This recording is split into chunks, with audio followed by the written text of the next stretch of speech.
Well, good morning, everyone. I am Lawana Brown, and this is the Nurses Station here at Regis. And we are very happy to have you all join us for a much anticipated conversation. I greatly anticipated it. And once you all get finished watching it, you'll understand why. So I have with me this morning Alan Hawes. Did I pronounce that correctly? Yes, Okay, exactly. perfect. So I will tell you, Alan, in each of these conversations, now yours is challenging me, and I'll tell you why. Every time we've had a conversation, I always open with, so how did you get into nursing? This is not the way that I want to start with you because your conversation is going to be about so much more than that. So I have to say, if you had to do a one sentence like description or introduction of yourself, what would you say? I'm Alan Hawes. How would you fill in the blanks for that? I would say I'm Alan Hawes. I'm a ICU nurse with a previous career in journalism, mainly photojournalism. All right. Well, that's great. So I see nursing has taken kind of that little forward spot. It tends to do that. But I Yeah. have to tell you that we have to go back to the photojournalism, the love for pictures and all of that. Where did that begin for you? Did it start really early? Tell me a little bit about that story.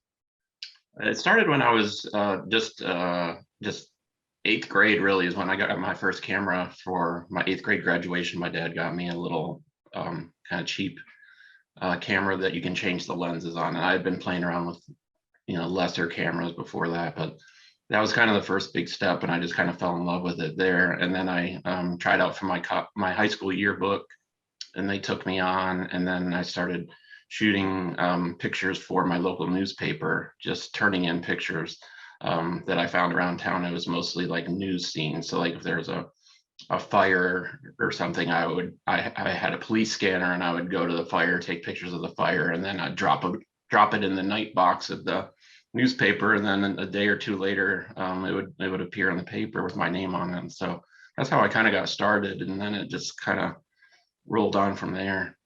Wow, that is amazing. So, as a little person, I mean, that's young, in Yeah, eighth grade. Were you in a small town? What was the it town was like? it was suburban Chicago. It's Okay. called Elmhurst. So it Oh, was yeah.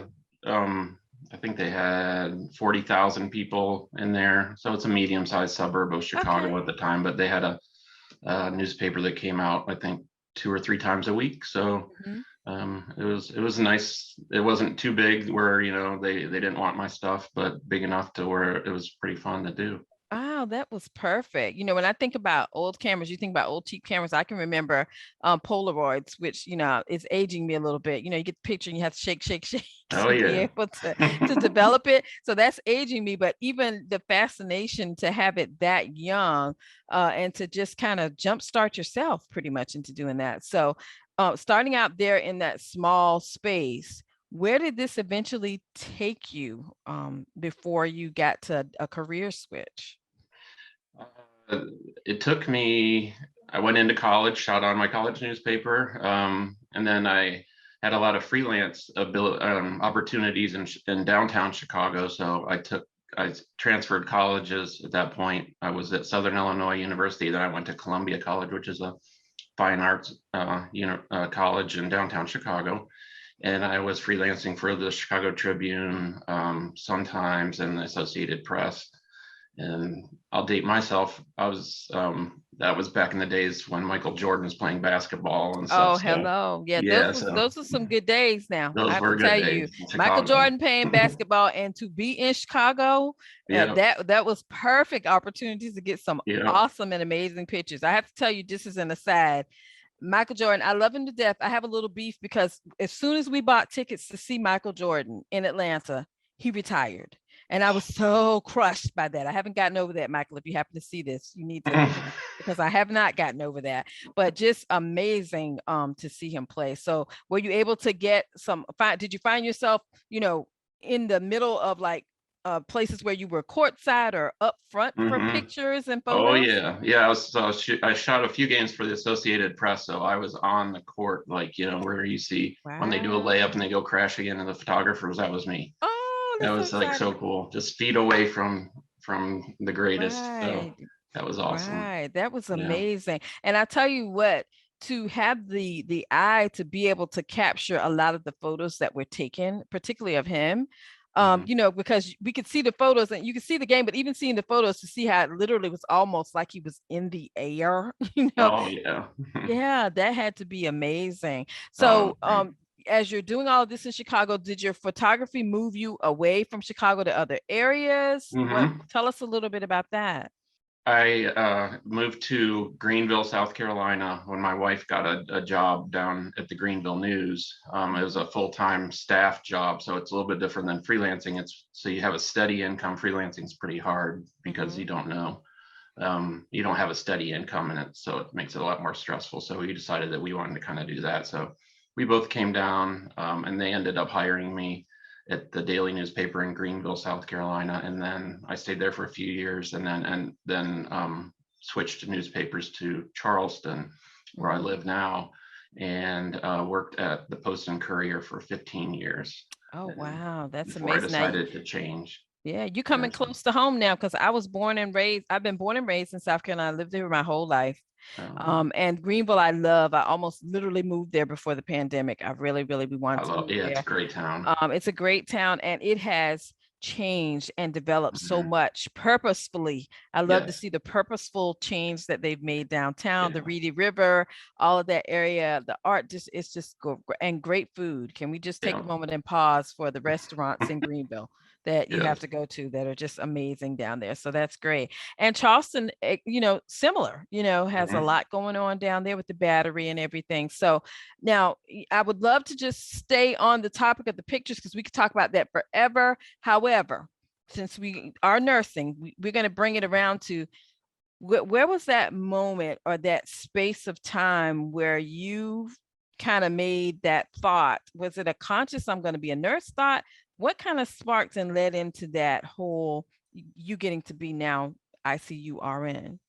Um, I would get a lot of assignments at the different hospitals in Charleston. Charleston's pretty much it. There's three big hospitals all in a few block area, so we have like a hospital district. So healthcare and hospitals are a big thing in Charleston. So when I was at the newspaper, I'd get a lot of assignments at hospitals, and a lot of times we do things in the emergency room. And so when I was in the emergency room with the opportunity to take pictures in there, I just really thought, man, this is like kind of similar to what journalism in a way where you just never know what's going to happen. Mhm. And I love that you never knew what was going to come through the door. And then that you get to see all walks of life. I just really love the opportunity to see that. Mhm. Is pretty much, I mean, hardly anybody can escape the hospital in their life at some time. So, I mean, you could have Mhm. I got someone who's a hermit basically, who has to come to the hospital, and you get to meet everybody, and you get to, have Mhm. conversations and really get to know people. And I thought that was really, really cool. And then there's the adrenaline rush that I really like in photojournalism, and nursing also had that, and especially in the emergency rooms. So I always thought when I was in there that, man, if I ever change careers, this is, I think, what I'd want to do. And I never thought I would change careers at that point, but um, when it came time, I started thinking I have 15 more years of this, and it's around 2008 when the economy was really struggling, and newspapers were laying people off and putting people in furloughs, and just there were a lot. Some of them are even just replacing photographers, and just having the reporters shoot their own photos on iPhones, which just was outrageous to me. So I Mhm. thought maybe this is a time, if I ever wanted to switch careers and do something a little bit more cerebral, um, then I thought nursing was a good thing. And I never thought I'd really be able to use my creative side in nursing that much. I mean, there's creative nursing for sure, but it's a Mhm. different kind.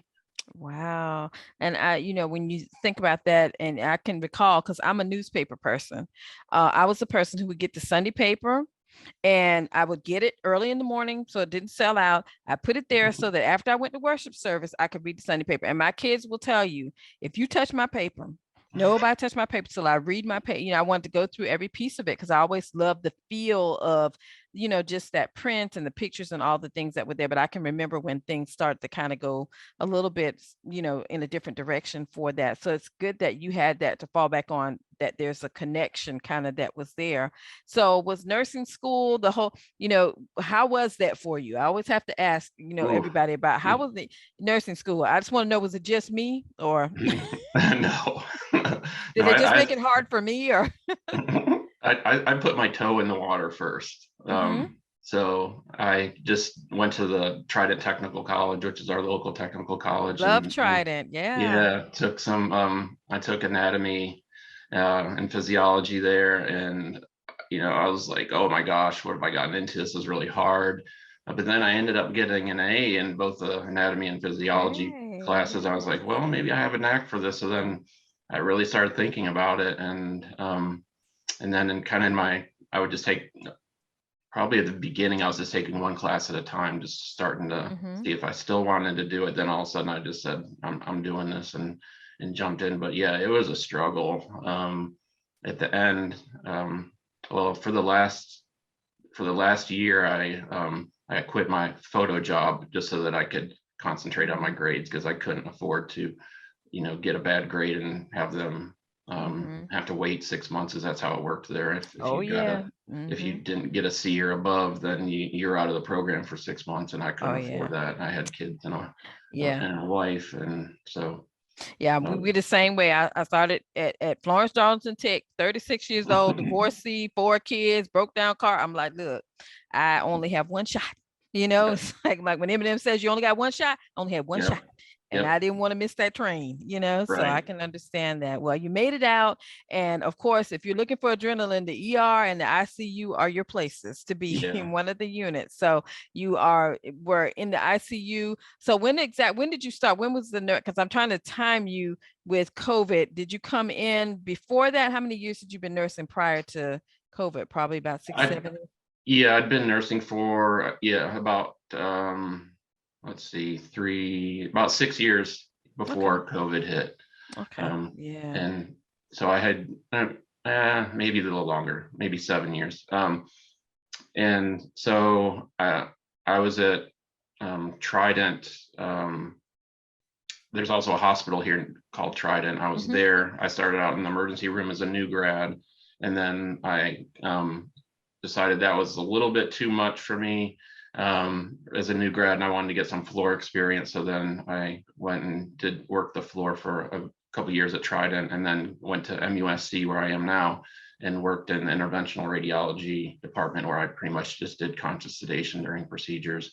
Did Hmm. that for a couple of years, and then I moved over to the ICU, Wow. I'm medical glad that you ICU. mentioned that about, being in the ER and recognizing, for students, recognizing when you gotten in and you need to do something different. That's Yeah, really important, because there's nothing better than, as an education for a new nurse, as straight up floor nursing with, yeah, your 6 or 7 patients, learning how to triage, learning what's important, learning how to work in the things that happen during the day, like orders and new meds and all of those type of things, that kind of give you that good foundation. And once you have that, then you can handle the faster pace and also the level of difficulty that comes with ICU patients. So, being there in the ICU, here we are, things are going along. You see your run of the mill, same thing. So, if you're like most of us, and when healthcare came, I'm working in the university health center, nurse practitioner, and we heard about this thing, COVID, coronavirus, this kind of thing.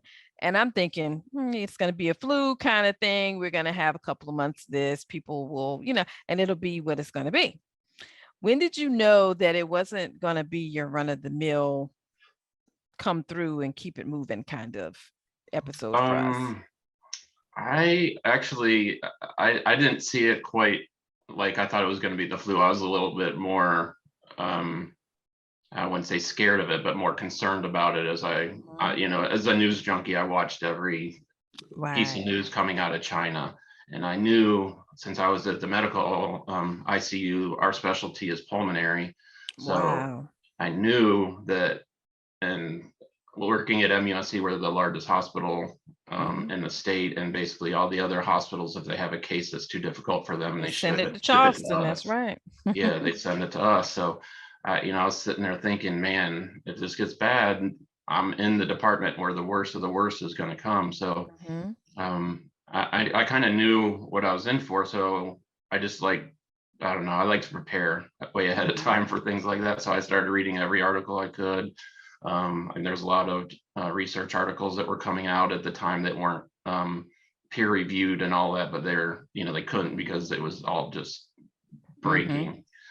So I tried to learn every little bit of information I could just to prepare for it. So Mhm. I was kind of, I'll never forget when we had our first patient roll in that we thought could be COVID. We weren't sure at the time. I think that was before we even had really good, quick Testing. tests. Yeah. Mhm. So they had all the symptoms and everybody was just kind of like, they weren't that concerned. And I'm sitting there thinking, my gosh, this is, we need N95s. We didn't even have N95s on. We're just sitting there looking at this guy and we're like, well, where are we going to put him? Mhm. And then, it, I was really kind of struck at how other people just weren't really taking it too seriously. Right. Um, Mhm. and so then eventually, it didn't take that long, maybe a week or two, that we built a whole unit that was just for COVID patients after that. Yeah, it was pretty quick that we came to the realization that this is not going to be your average anything.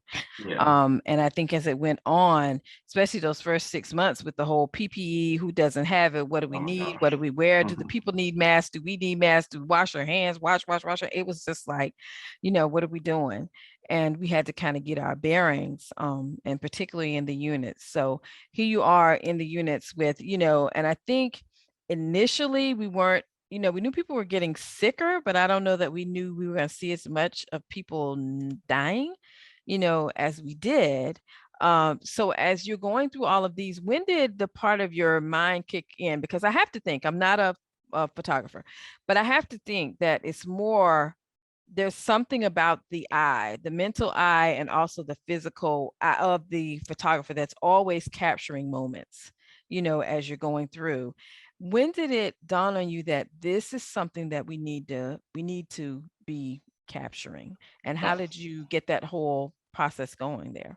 yeah, from day one, really. I mean, I remember that scene I was just describing when that first patient rolled in, just thinking, man, I wish I could take a picture of this because Right, I knew that was like historic in a way. I'm like, this is the beginning. right. Um, and so, I mean, I remember that pretty vividly.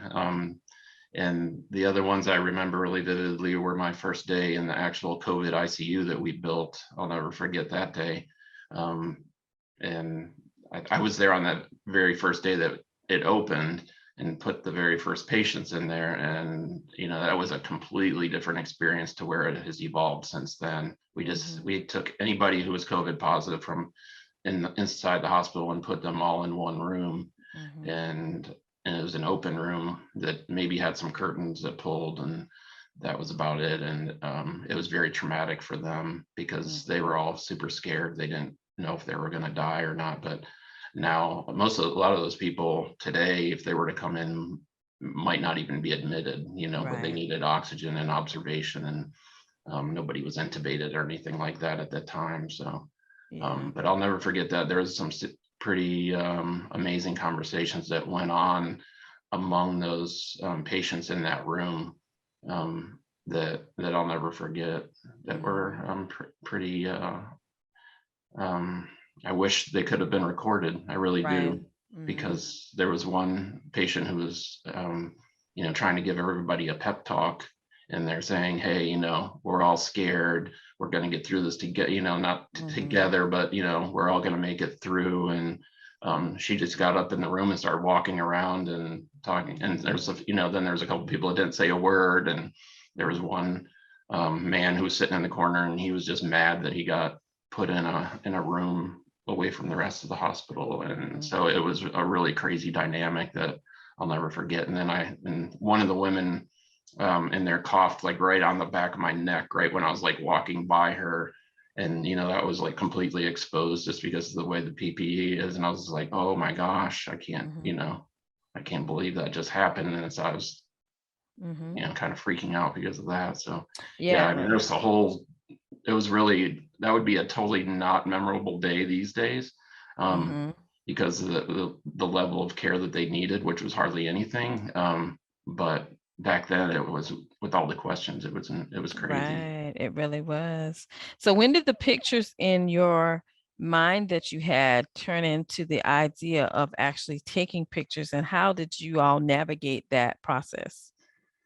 Um, Really pretty early on, I had sent out an email to one of the directors of the ICU, and I had written out saying, "Hey, I think this is a historic moment, and I think this needs to be documented." And I dictated it out exactly how I saw the story happening. I said like what kind of pictures I expected to get, and I emailed it, and I didn't hear a word. Um, Mm, and I was thinking, well, I guess that's a no. And so I did ended up doing that a couple different times to different people just throughout, the pandemic. And um, right around the time that the Delta wave hit, I mhm, sent another email to the public affairs director, and she's like, "Oh yeah, I think this is a great idea." And I was pretty sure that I had sent them emails earlier, but I don't know if it was just. I think it was a lot to do with the timing and that there was mhm. a vaccine available Right. that people weren't taking, and so then all of a sudden it became kind of like. A public service, and that's how I titled that email. I Mhm, said public service project, because I mhm, thought that if people could see inside the hospital and see what's going on, that they would feel more compelled to get the vaccination. mhm, mhm. And because before there's really not a whole lot you can do other than masking and just being That's careful, it. social distancing and Mhm, all that stuff.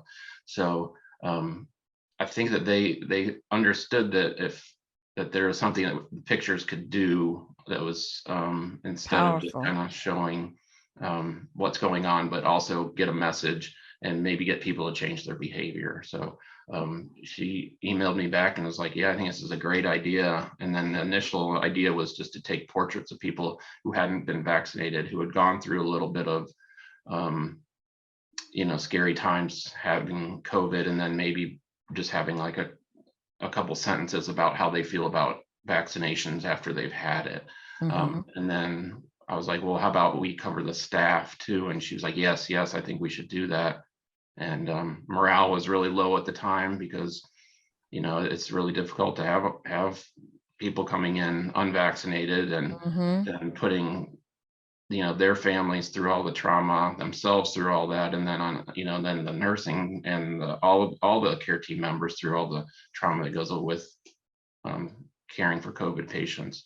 And so Mhm. there was a lot of animosity, I think, among nurses for unvaccinated patients, and that was just a really hard thing for people to deal with. Mhm. Yeah, definitely. Well, I'm glad that, you all were able to get to that point. So, you get the approval and go through the processes that you need to do this. When you're in the unit with your camera, what is it feeling like to you, and what do you think it was feeling like to the staff and the, patients that you interacted with them? Because I imagine there was like a moment of hesitation that kind of gave way to something deeper.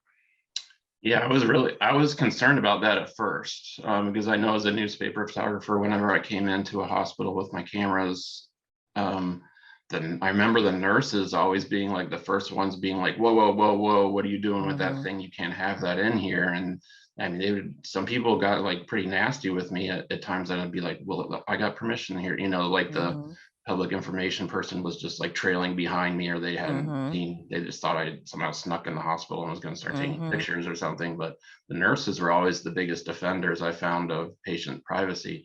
Um, mhm, but once COVID hit, I think there was this understanding and frustration among all care team members that they all felt the same as I did, is that we wanted the outside world to see what was going mhm, on.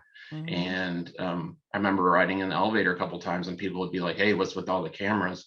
And I would tell them what I was doing, and it was just crazy. People were like, "Oh my gosh, that's great! Finally, mhm, someone's gonna show what's going on." And mhm, they're like, "We can't wait to see the pictures." And I had repeated people telling me that. and then even in my own unit, I mean, they all know me.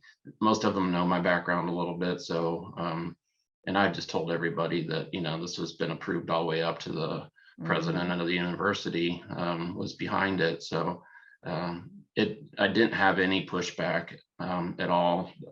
I mean, the hardest thing about it is approaching the patients, Mhm. and trying to explain, why you think it's important for them to participate. And Right. that's always, difficult. And it's really, honestly, to me, the hardest part of the whole thing. 'Cause Mhm. it can be a really awkward, conversation. But Right. I Yeah. just think if you speak from the heart and really, Right. try to tell them exactly how you're feeling and the way that you think the public feels and how they're feeling, that the message can get out. And a lot of them really wanted to tell their story. So Yeah, and I think it's important that, I mean, I think it's an amazing thing that you all were able to do and to capture just looking at the pictures. Having worked in the hospital, most of us nurses, if we work there, we have an idea of what that might have looked like. But even for me, looking at the pictures, I could not only see the person, but I could feel what the air felt like in the room. I could hear the alarm bells on the machines and hear the respirator and think about this nurse, and I could feel the sweat underneath the PPE as you're trying to, yeah, because even for us as a healthcare person, it was a very kind of chills up the spine kind of feeling, because I often had wondered. Immediately I thought about the nurses, because I'm like, this is my family, these are my people. yeah, What is it like? So the pictures, I think, just are so visceral, for me.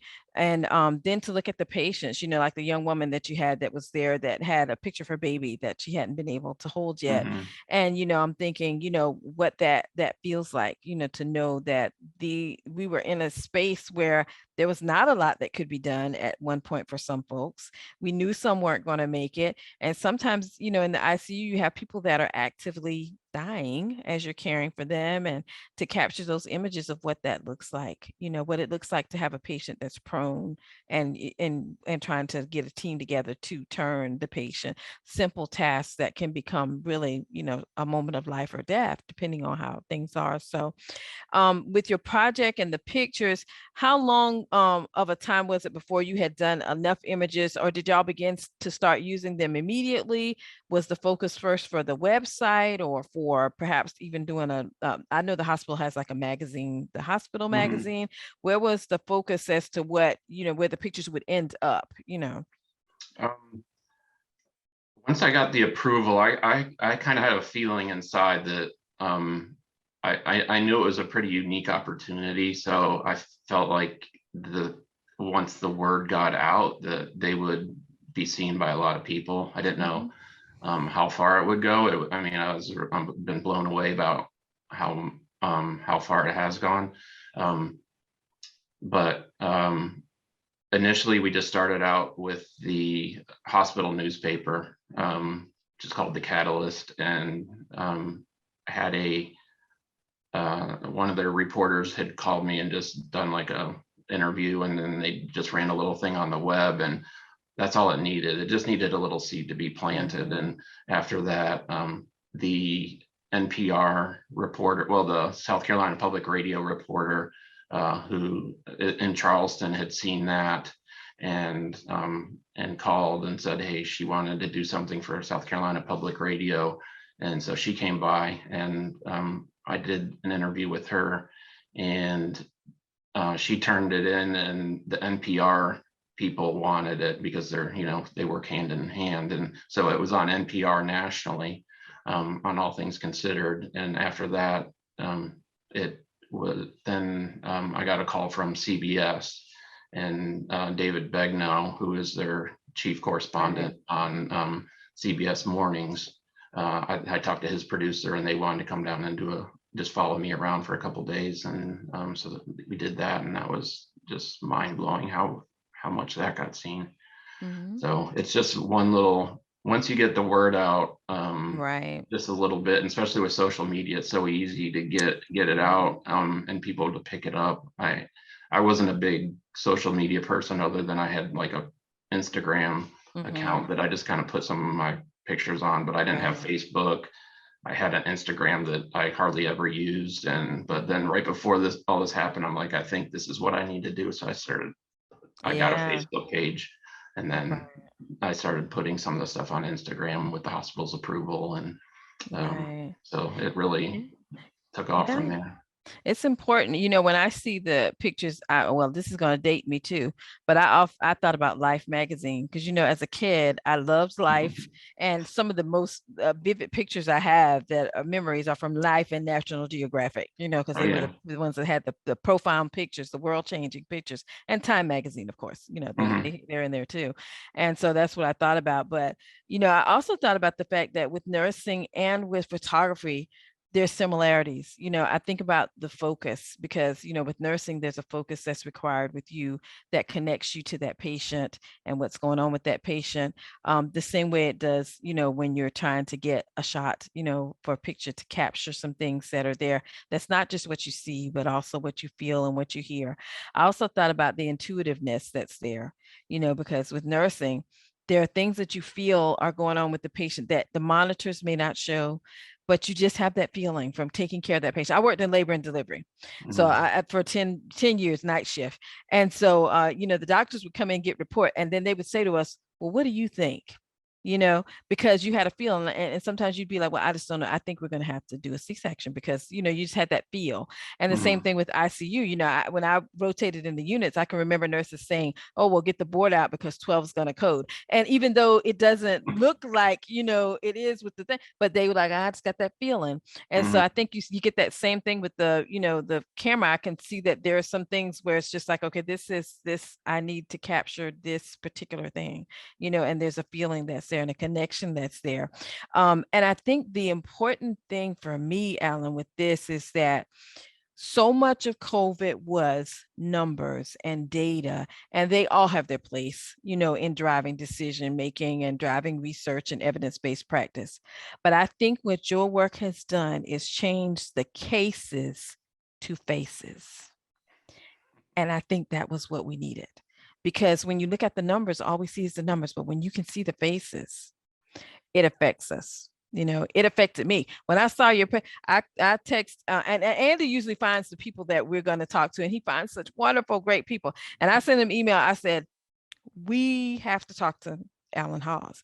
You need to do your magic thing that you do. I don't know how you get in touch with people, but this person we need to talk to because these pictures are just, groundbreaking and heartbreaking in the same breath.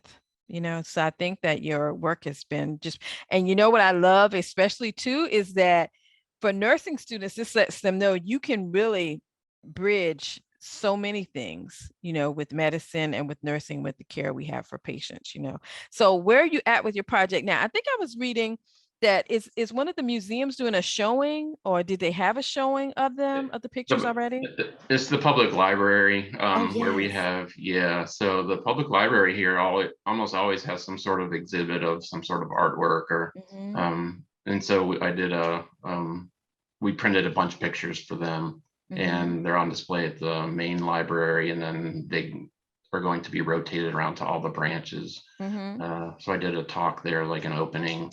Um, Perfect. but yeah, I'm still working on it. I mean, Yeah. with Omicron kind of just about gone, and we're in a Mhm. lull period right now. I mean, we still have patients with COVID. So, Yeah. I mean, the long haulers are uh, a different. It's like a whole different. I think a lot of people think long haul. When they hear long haul, they think it was somebody who got COVID and had kind of minor symptoms that stuck around. But Mhm. I don't know that the public really understands the people that we really had to work for, like for months to keep them Mhm. alive. Mhm. What and they don't come out like they came in. They're Yeah. permanently disabled, Right.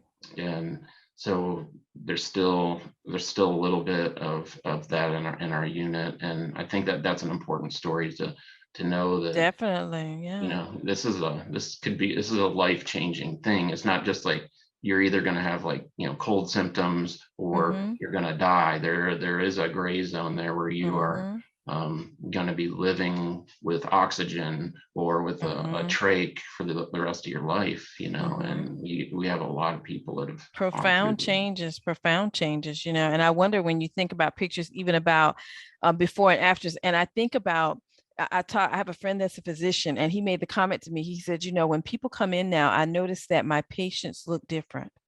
He said, I can look at them and I can see in their face, even though they're well and may not have had COVID, but the effect of this pandemic or losing a loved one or something, I can tell that something's happened before they even talk to me.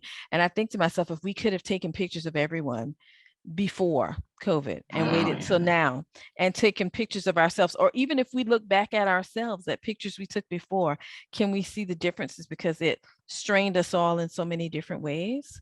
You know, and so that to me is something that crosses my mind, and also the fact that work like yours um, fosters such a connection and a bond, because there were a lot of things that happened during COVID that were divisive. I mean, do you want to wear a mask? You don't want to wear a mask to get the shot, don't get the shot, people splitting up, arguing. But in reality, when we see the pictures and see the stories bond us, the loss bonds us, the way things change, it bonds us. And I think it should be more of a cementing than a segmenting that happened.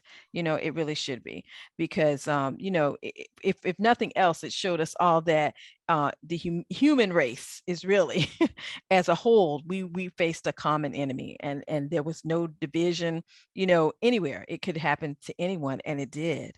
And so I think that it really was a profound moment in history, and I'm glad that we have people like you that were brilliant enough to think, yes, we're going through this, it's difficult, but we need to document this because there are things we need to remember and not forget from this. And you for yourself, knowing news, when we think about things that we don't want to forget, the pictures and the images are the things that remind us, of those things. D-Day and the pictures that are there, Mm, 9/11 and the picture that comes into your mind when that of what you yeah. see there, those things. So we needed to have this. Now, what I'm going to challenge you and those at the school to do is to get this also to the libraries across the country. You can move on up here to Columbia. We got big library system. We need to make some connections, because I think that everybody needs to see it. And I love the library. I always have loved the library, going, books, all these things. If I hadn't been a nurse, I would have either been a lounge singer or a librarian. Now, the lounge singer is a whole nother story we don't have time for, but I would have been one or the other because of the love for books. But the thing I love about the library too is it's such a equalizing ground. So, whereas you might not be able to go to the Louvre to see something, you may never travel overseas. If you put something in the library, everybody from the person that's on the street that's maybe homeless to the person that lives in it, everybody has equal access to it.